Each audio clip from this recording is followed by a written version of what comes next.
Week in Disney for June 20th to June 26th. There you go, Yeah. hanging on to the month. Yeah, well into the summer. Yeah. Yeah. Getting close to Independence Day and 4th of July, fireworks and more at Disney. Yay. Really, it'll be interesting to see if all of those incredibly sensational value like treats and snacks are there on the 4th again. I mean, it is the hottest day, like not just temperature wise, but for treats and value in the parks, for sure. So. You mean value treats? Yeah. Yeah. Well, at least prior to... That's what I'm saying. Yeah, It'll be interesting to see if it was the last time we returns. experienced that. Right. Yeah. It was so fun though. Yeah. But we'll see what happens. But moving into this week, June 20th, is the first day we're going to talk about. Back in 1936, Disney releases Disney Mickey Mouse Cartoon Moving Day. And this was directed by Ben Sharpstein. Oh, this is the one though. It sounds nice, but it's Moving Day, yeah, like they're just Yeah. moving. They're actually getting... it's a forced eviction. Yeah, they're getting evicted Nice. by Pete. Yes. Yeah, Peg Leg. Yes. Pete. So it's interesting. Like it's Donald, Goofy, and Mickey, and all three are getting evicted, and they're trying to move as quick as possible because they don't have enough time to get out. Yeah. And it's, of course, a lot of antics ensue, physical comedy, all the fun stuff. So Well, fun stuff, but also interesting. I mean, you said It's an addiction. 1936. I mean, it's kind of like, Yeah. you know, providing humor in the cinema, Depression era, like evictions and stuff like that, like things that people unfortunately knew about, like having fun with, you know, a little bit in the cartoon, like making light of like suffering, you know. Definitely hard stuff, but Very interesting. but stuff you were going through, and to be honest, like Walt went through. Indeed. So he was familiar. If it wasn't even about the time period, it was personal to him and his own life and things that he had to deal with. But he always kept going, and look how that turned out. So that was awesome. Yeah, and a lot of people did turn it around. Yeah, I mean, but yeah. these three. Yeah, this is a funny cartoon. It's interesting to watch for sure. Yeah. Yeah, especially Donald, like what happens to him. If you want to laugh, go check this one out for sure. But then moving on to June 21st, 1961, Disney's The Parent Trap. There you go. With Hayley Let's Mills. get together. Yeah. One of my favorites. Yeah, it's 100%. so catchy. It gets in my head and I sing it all the time. But Brad sang it for you today. Anyway, we love this movie. It's so cute. Of course, like Hayley Mills, you know, she plays both of the girls in the film, which is really cute. Sharon and Susan. Yeah. And one grows up with her mom in England, and the other grows up with her dad in America and California, so far apart. But they meet at a camp for girls, a summer camp. Yeah. And realize that they're twins and do the swap. So if you haven't seen it, that's the gist of it. Yes. If you haven't seen it, watch it. If you've seen the one with Lindsay Lohan, you should see this one too. Yeah.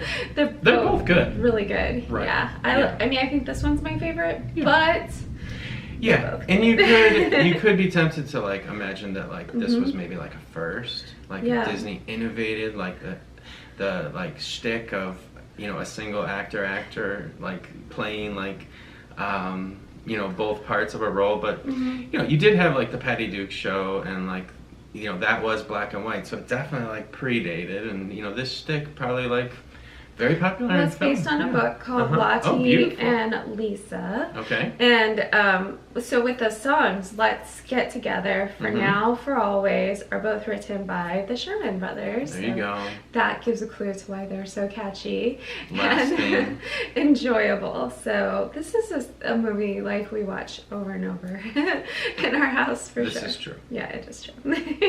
And then moving on to 1996, on the same day, Disney's 34th animated feature film, The Hunchback of Notre Dame, is released. Hellfire. It's like the darkest Disney song. Oh my goodness. Yeah. What was interesting is on the same day, there was a live stage show at It was called Disney's MGM at the time, not Hollywood. Backlot Theater will run through September 2002. Yeah. So again, like in-park promotion for the newest film. Yeah. Really, really, really cool. Yeah.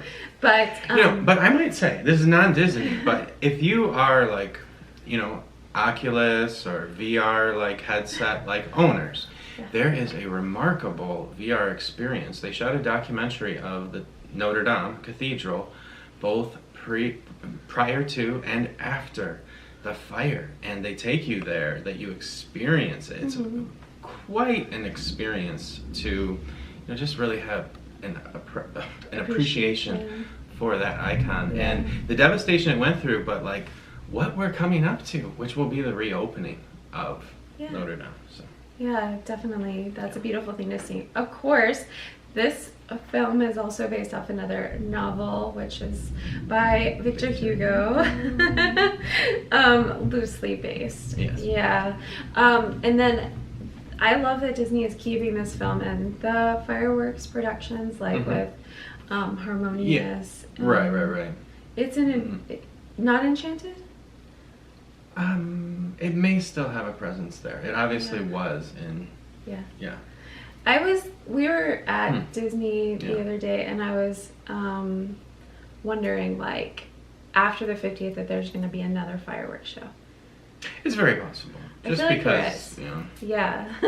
Yeah. I really enjoy the show, but, I think we'll see. Yeah, for sure.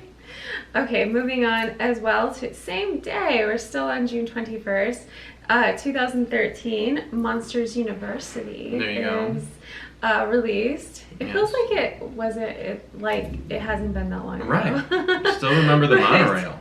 Yeah, for sure. But this was really cool when this came out, because for us particularly, we had like Miles, who was little, and then we had kids who were like ready for college. Yeah. And so it was just very real to us to have like the previous monster film and then to have a university with our kids who had seen it when they were babies. Almost like it may have been planned.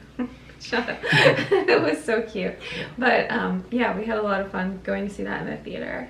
Yeah, definitely. We're big fans. And I feel like every time you do the laugh floor now, you remember Monsters University because they take you there in the opening cue. Right. And I love like the Monsters University, like Beta Kappa shirts and hats, and you can still get that stuff. I still see them all the time. Really, really cool. So we'll move on to June 22nd. So back in 1920, Disney legend Paul Frees is born in Chicago, Illinois. There you go. He is one of the most successful voice actors of all time. So you definitely know him. He's the narrator in The Haunted Mansion. He's in the Pirates of the Caribbean. He's in so many cartoons. Lay him down so that, not just attractions. You guys really do know him. Oh, yeah. Lots. Yeah. Well, he's in Great Moments with Mr. Lincoln, Mary Poppins, Noah's Ark, Pollyanna, The Shaggy Dog. There you go. She could keep going. Right. But, for sure. But, of course, the Ghost Host is really cool as well. But not only that, like, he was two of the Beatles in the Beatles in the Jungle Book part? Cartoon. Oh no. He was John and George in the 60s. There you go. I mean, his voice is incredible. He was also in Santa Claus is Coming to Town as well. He was in a lot of Rankin and Bass. Yeah, he was the Burgermeister. Yeah. No more toys. Yeah, for sure. Just like he has a huge filmography. Indeed. The reason like why his voice is so amazing is because he has a 4-octave range voice. So it can go like really, really low to really, really high. Incredible. Yeah, so that's why he could do so many different types of voices. Yeah. So like with Rankin and Bass. So many of us like to imagine we have that gift.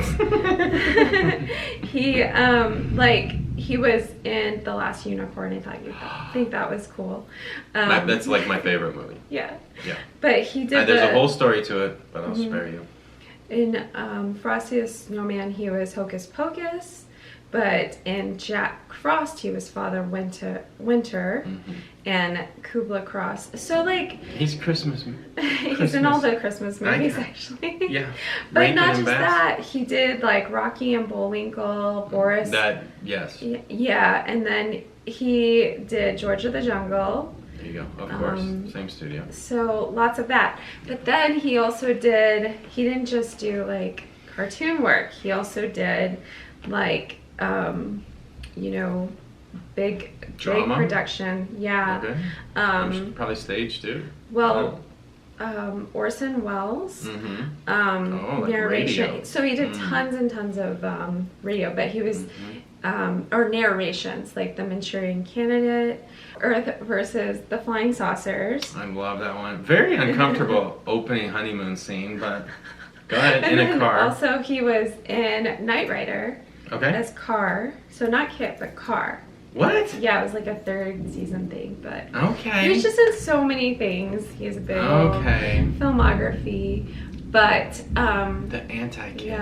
Yeah. He's incredible. So incredible career, voice acting, and very, very impressive. And of course, we know him well from all and also Pirates of the Caribbean. Yes. Yeah, and many others. And goofy cartoons, narration, all that. Thank you for lending all 4 octaves to our lives. Definitely. And then moving on to June 23rd, Disneyland's Skyway to Fantasyland and Skyway to Tomorrowland. Like the buckets. Begins transporting guests across the park. There you go. I really, the precursor to our gondolas. I often say the largest attraction in the parks. I mean, miles. Don't you think the monorail's longer? Is it longer? I think so. I don't know. It's really hard to tell. Sounds like a challenge. Yeah, for sure. So guests take off from the small Alpine Chalet, of course, in gondolas at Fantasyland on their way to Tomorrowland. And then in Tomorrowland, guests pass over such attractions as the Autopia and the People Mover on their way to Fantasyland. Nice. So, of course, this isn't there anymore, and it's not at Disney World as well. You know, and I always wonder if you're saying it was because people. Okay. Oh, no, I think it it'd be nice if we stuff, and it became a liability, and like insurance canceled it. That's what. Yeah. Well, it was the Von Roll Type 101 aerial ropeway in the USA. So that was so who knows if they even make that same type of. True. You know, that's another part of the puzzle. Like they may have one. Right. Richard Gere was the only one that could put it back together. No, but you know, they might have run out of. What did I just say? Bob Gere. I said Richard Gere. That's so weird. Is it like a plan? Yeah. Yeah, you mean Bob Gere. Yeah, for sure. He would have been the only one. But yeah, so I think these were so neat. I know I loved them as a kid and thought they were exciting. They were totally different though than what we have now because they weren't enclosed. Like it was just open, like you would experience that in the mountains or whatnot. Right. So it's just a really special experience. Yeah, I love the gondolas. Yeah. They are fun. Yep. And they've never been hot, just so you know. They absolutely impossible. I mean, honestly, that wind moving through those is quite sensational. Yeah, they get windy sometimes though, for sure. Yeah. But moving on to 1963 at Disneyland, another attraction that we've loved for many, many years, the Enchanted Tiki Room opens. Yeah. We love this one. We love to go sit in the Tiki Room. It just, it's like going into like another time and world, you know? So much. And it was like really a joyous experience on reopening. That was just so awesome to go in for that the first time on reopening day. You know, we had a great idea though last time, and I have to share it, okay? You have the windows around the Enchanted Tiki Room, and I was imagining, what if they did like a projection of the park outside of the Tiki Room, okay? So like you saw you know, flying carpets like going out there, and you saw people walking around, kind of like whenever the door blows open at the Muppets, like at Hollywood Studios. And then like the storm rolls in, and the storm comes in, and you see the storm like take on the Magic Kingdom from inside of the Tiki Room, like tie in the outside into the inside. I know like it's sacred and like people don't want to touch tradition and everything, but I think it could be pretty cool if you felt like you didn't, like if you still had view of Magic Kingdom from inside the Tiki Room and then the storm came in. That would be a lot of fun. Just projections. Yeah, it would be interesting. Yeah. I think it'd be fun. I like it too, the way that it Of is. course. Of course. Of course. Like I said at the beginning, before you mentioned that, because it does make you feel like you're going back into that time period with Yes. the music and the atmosphere. So there is like a little bit of that I love. That I know. You know, it when would you be lost, hard to give up. Definitely, it would have been cool if they did it originally. Yeah. And you had people dressed in like the 1970 fashion or the 1950s fashion. Yeah. That would have been really cool. Such are our times, though. I mean, they just announced last week that they are skinning Disneyland Space Mountain to Lightyear. Like, they're going to skin Space Mountain to Lightyear. I mean... Like, just temporary, right? I don't know. Yeah, they made it's it just sound. temporary. I'm I sure hope it's just so. like the Hunchback, like we were talking about before. Mm-hmm. To, like, promote the film All that's right. coming out, hopefully. Well, it's That's- out. It's on, yeah. Yeah, so it makes sense. I mean, Yeah. they did that opening day. Yeah. You know, started like a theater. Well, anyway. It seemed like it was a future plan. Yeah, but one of the things I love about the Tiki Room is Alice Davis, like her story about the birds and how to get their feathers right, they ended up using cashmere to get just the right look. I mean, Walt kept saying, like, it's just not right. And then they used cashmere, and then that's when the feathers And the sheen. looked really like real birds. So I love that story from her. Right. And she's so amazing, just all her work. Highly talented lady for sure. But moving on, and the songs, sorry, we love the songs. I love the songs.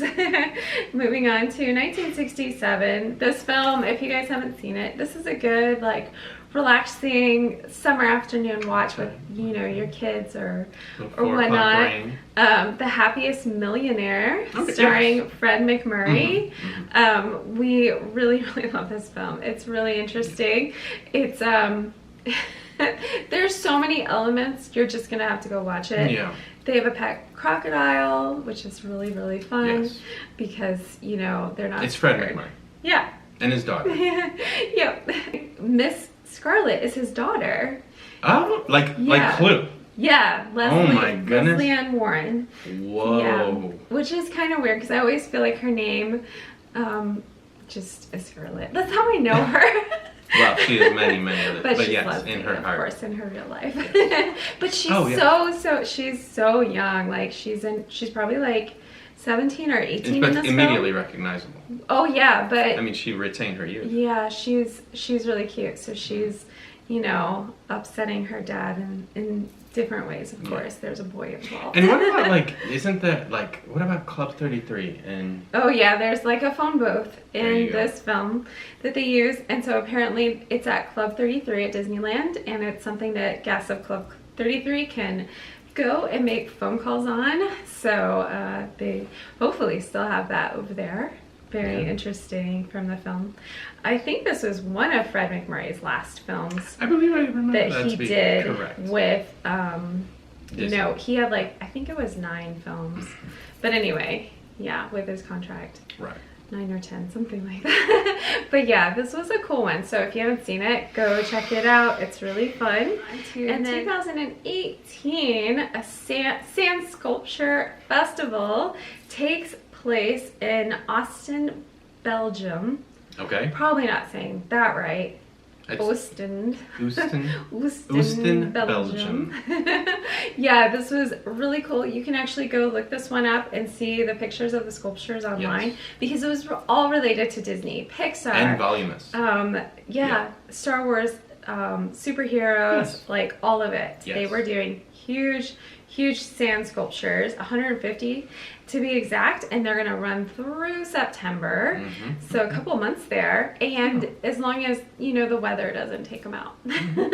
And so this is something that they do every summer there, and these are impressive. So if you're going to a trip to Belgium, this is something to definitely add to your trip, I'd say. Yeah, and I wish I could remember all the details, but just last week, Disney Parks like covered the sand sculpture, the artist at that does all the work at Animal Kingdom, in a blog post, I believe. Pretty cool. Okay. Yeah. Yeah.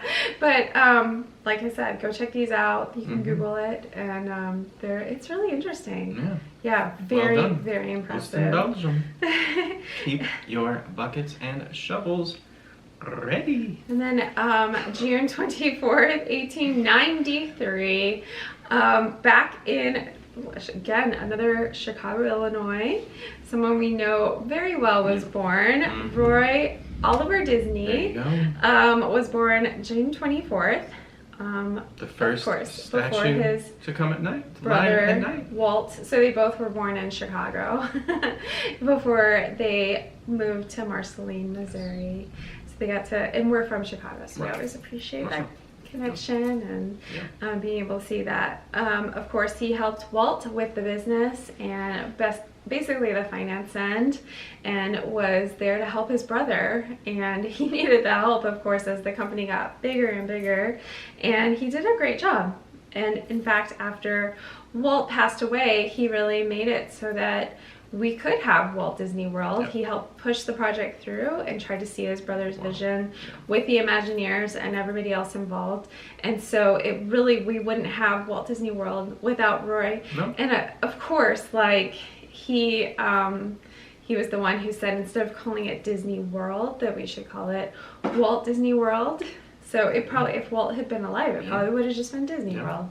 But I really appreciate. And it was his faithful trip to Cypress Gardens that made Disneyland happen as well. He gave permission to, like, his brother. Permission? Yeah, that's how I see it. He kind of called. He said, Walt, you know that idea you're having about theme parks? We're doing it. You know, I mean, obviously they gave each other permission to do. Definitely had an influence, and Florida was an influence in the Disney's life. Like, their parents had come from Florida, were actually married in Florida, so there's always like this Florida connection with the Disneys. Very interesting that there ended up being a Disney World for sure. But at Magic Kingdom, you know, you see the partner statue, which is so nice to see Walt and Mickey, but you always got to get your picture with Roy and Minnie. So if you didn't know, that's who's sitting with Minnie, is Roy O. Disney, Walt's beloved brother, and we're grateful for him and all he's done. So anyway, that's it for this week in Disney. You caught me quick. Hope you guys enjoyed it. Look, some birthdays to celebrate. At least, I think, just one cartoon this week to watch, but lots of movies. Like, it's summertime and a good time. I don't know. We have later nights and sometimes like stormy, rainy days, maybe, or whatnot. Every day at 4 in Florida. Sort of. But yeah, definitely gotta check out the films and tell us in the comments, you know, what you think about the things that we shared today. We love to hear from you guys, and we'll see you next time. Bye.